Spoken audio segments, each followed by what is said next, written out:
Ki rari te baru o tō tātou mātua tīpuna, tō tātou atua, rongo marae ro, korongo matāne hoki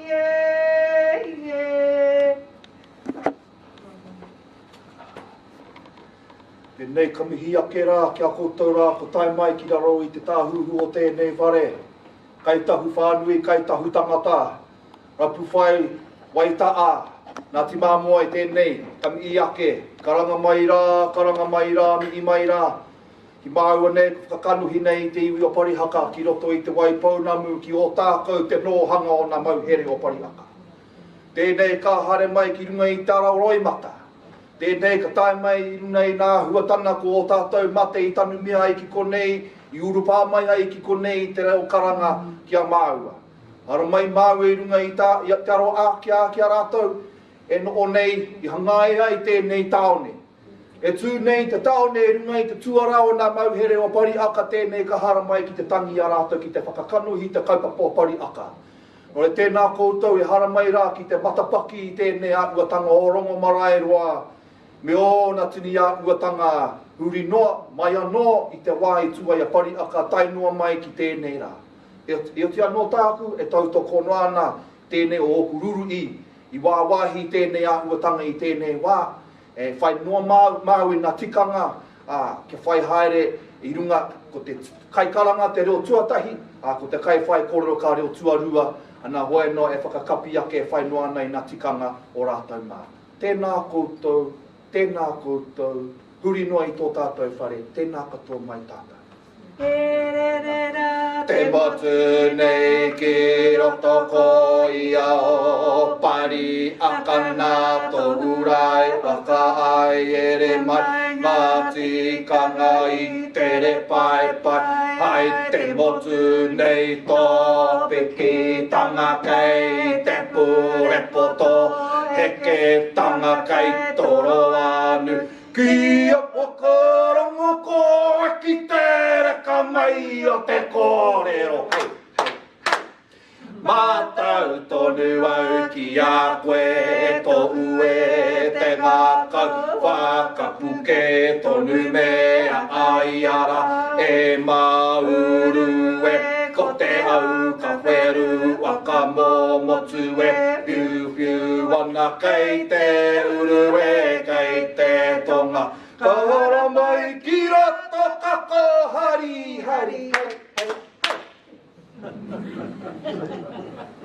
You want to do the hey? Alright, you can beat me up? Yep. Beat me up, Scotty. Alright. If you need, you might need. I think I do.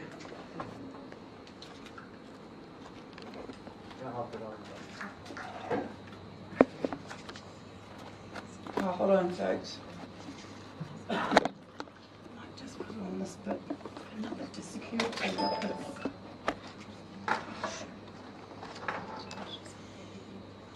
You do this.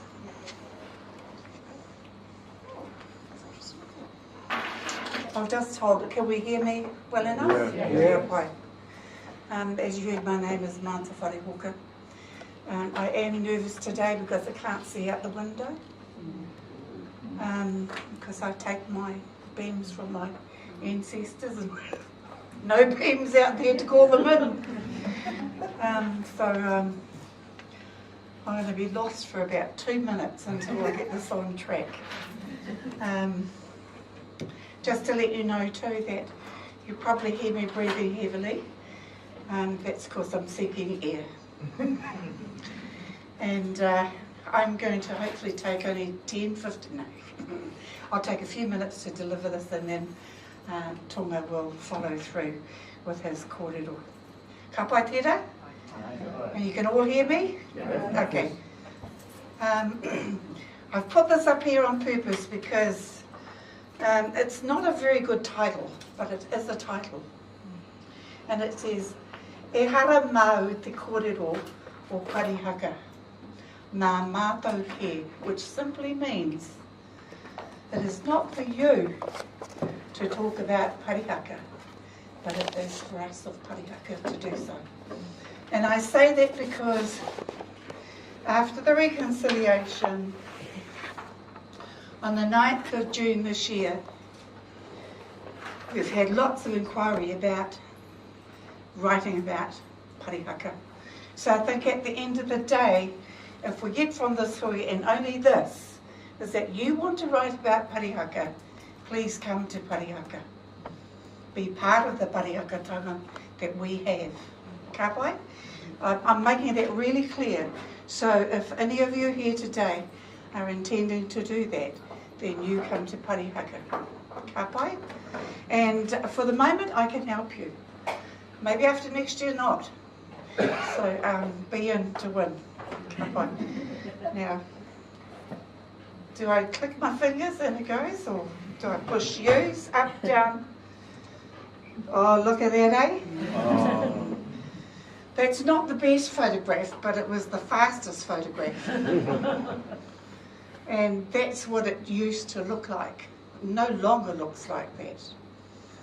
And climatisation's probably done that, you know, and we're dealing with climate justice yesterday, so when we look at our maunga and we see that maunga Taranaki is losing its korowai, and the korowai has its cloak. So as we lose the korowai around our mountain, we know that our land is suffering.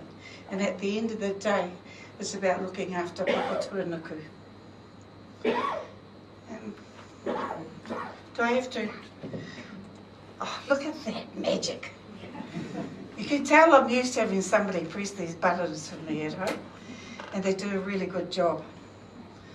I just have written a few things up here because no introduction means that you don't know what the heck you're going to talk about, but you hope that what you're going to deliver, it will cover all of these things.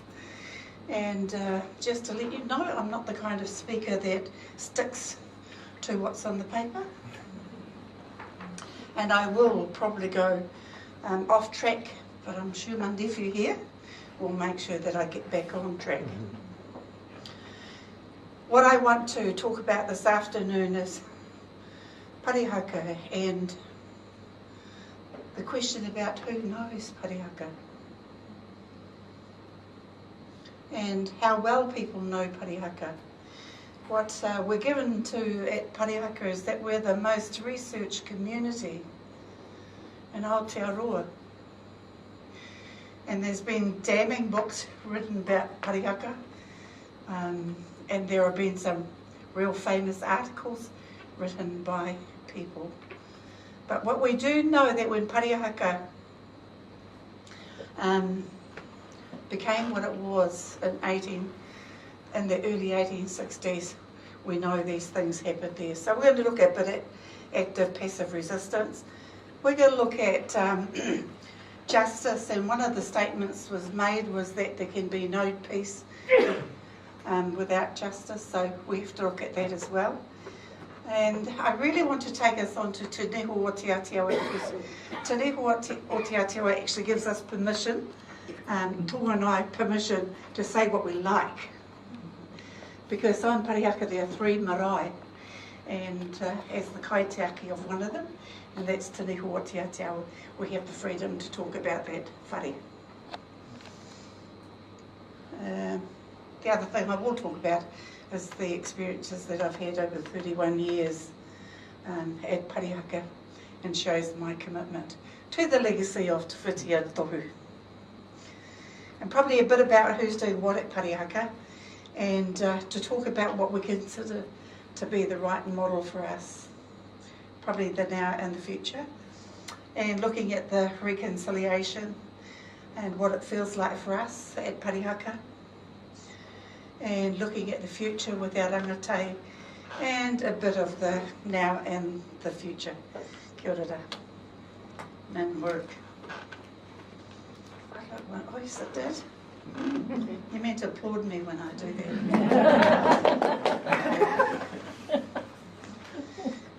You just heard the waiata, e re rā, e te motu nei, and I take my hat off to the people of Muopoko and around Levin Way, and they brought this waiata to Parihaka for us.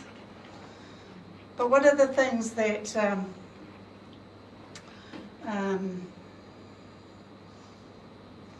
I'm thinking of Baxter's wife, Jackie Sturm, asked the question, have you heard of Parihaka? So I ask you the question, have you heard of Parihaka? Hands up. Ka whai, who's been to Parihaka? Oh, not too bad. The audiences are getting bigger and bigger.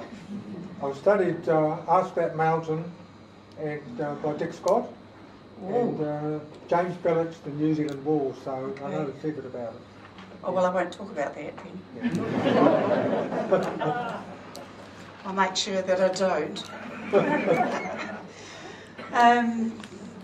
And if you've been to Parihaka, you will have seen the places, the environment at Parihaka has been built in a valley, because in former times our people built on a hill.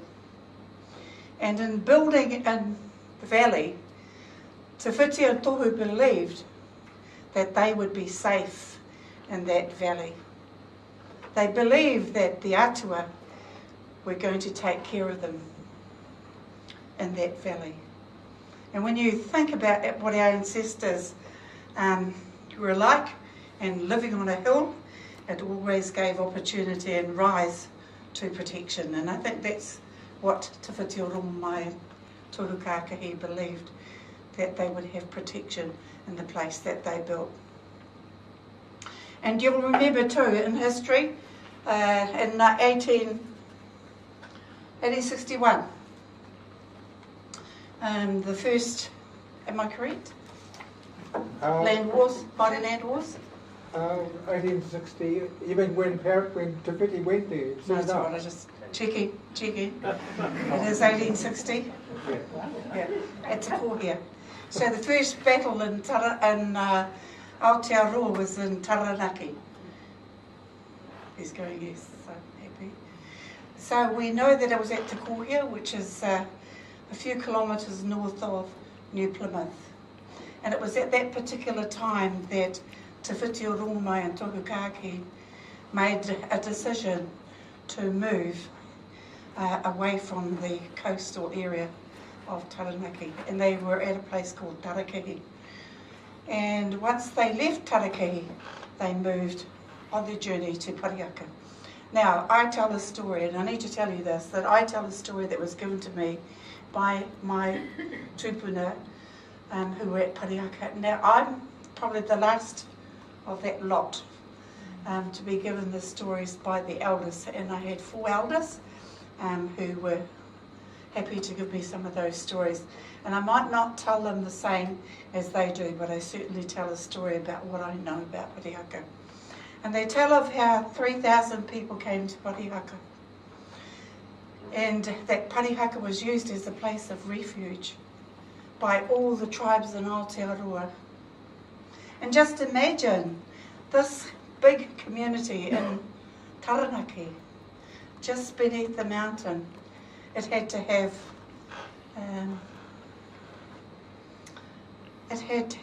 supporting agencies to help them to develop that place. And so I bring to our minds about 2 men who supported Te Whiti o Mai and Tohu Kākahi. And one was Raniere Allison, and the other was Tare Waitara. And Tare Waitara became the son-in-law to Te Whiti o Mai. And so these men made great contribution to Parihaka. And you'll know that Allison came from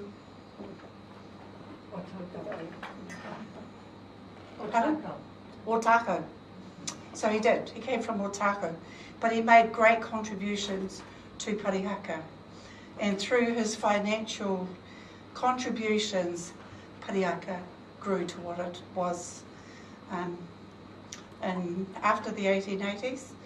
And you'll know that in 1881, the invasion of Parihaka occurred on the 5th of November. And planned by the government, the invasion, just while I'm at that point there, is to remind us that on the 5th of November, the invasion of Parihaka was planned while at Christchurch Cathedral. On the 1st of November, they consecrated that cathedral.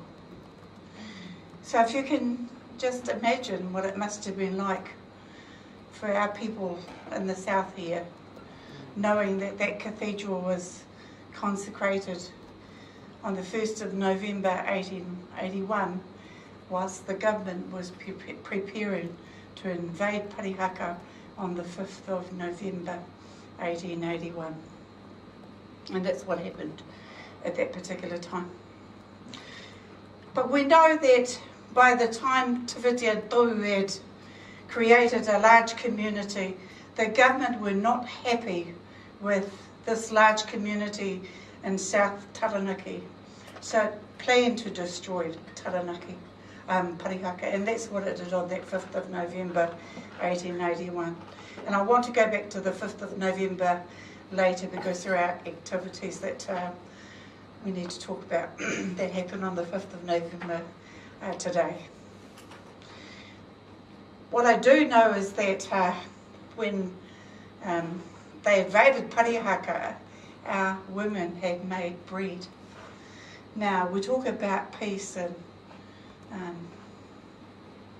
it was one way to offer peace to those soldiers who came and invaded Parihaka. So food in Māori dinner is one of those things that sustains you, as well as it's used as a tool to show how you can manaaki people. And so this is what it was about. The bread and water became the symbol of manaaki, and manaaki is about offering, being hospitable and being kind, generous, all of those things. So that's what the bread became, and it was the symbol for us. And we understand from making the bread that they would be fed. And I was just listening to some of the stories yesterday about how in other countries this actually did happen, where they were feeding the enemies. What a brilliant stance to take. What we do know also is that at Parihaka it was a place of peace, that it was said that they laid down their weapons of war, and there on Parihaka created this place of refuge where they came to work towards resisting the accession of land. So the government had planned to take all of its land. And one of the things that I do love about Tiviti and Tohu is the courage in which they planned to oppose the government. So in their courage, they had men and women go out to plough the land. If you think resistance is about ploughing the land, well, I never ever could see that as a way of doing it, but it was. So they ploughed up the land to show the government that they opposed what they were doing to the people. So removal of the land, confiscation of land was a big thing at that time. And we know in the 1800s that's what the government wanted to do. And the resilience that these men had showed in what Tiviti and Tohu did when they were imprisoned and when they returned to Parihaka. So on 3 occasions they were imprisoned, one in 1881, the next in 1886, and the next in 1992. And when they were in prison on those occasions, they returned to Parihaka and continued to encourage the rise against the government. And we all know, I did say the other day that the gardens at Parihaka for us is a way of not going to war. So if you've got your hands in the garden, you can't have your hands to the garden. So it's quite precious at the moment. We use that for our children at Parihaka now as a way forward to look at sustenance and sustainability. I wanted to also mention about the groaning of the Māori. Who's read that book? Te Aurere Panga by George Rusden. Good. It might be an idea that somebody generate that in the university. Is the opportunity to do that, Richard? Good. Thank you. And he writes about the events that took place prior to the invasion of Parihaka. So the events that took place in other parts of New Zealand. It might be more valuable than your Dick Scott. And Ask That Mountain.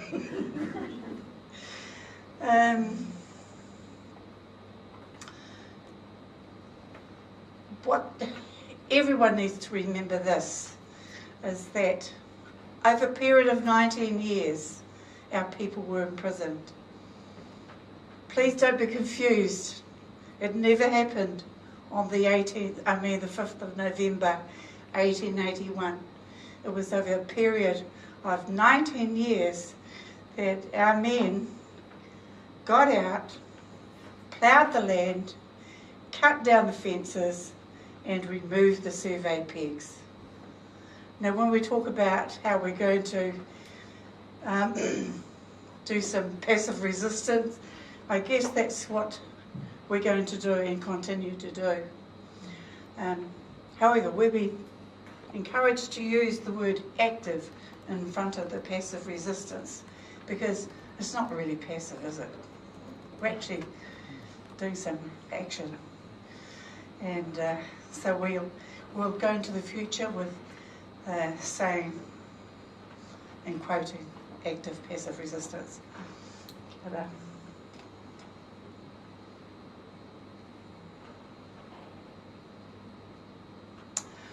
now I'd like to talk about Te Niho o Te Atiawa. Te Niho o Te Atiawa is the house of which I'm kaitiaki and have been so for 31 years. And you can see externally there that it looks very modern, looks very English, and it is. This house was built in 1887, and it was built as a house to feed the people. So obviously Te Whitian was very much aware that when all the people who came to Parihaka on the 18th of the month, they needed to go somewhere to be fed. Importantly, manaakitanga to Parihaka was about having a house for them to go to eat in. So this was the eating house. It's not like that anymore. You can see inside of the whare there, it's now got a lot of pictures on the wall, and we all sleep in that room. So that's now our whare nui.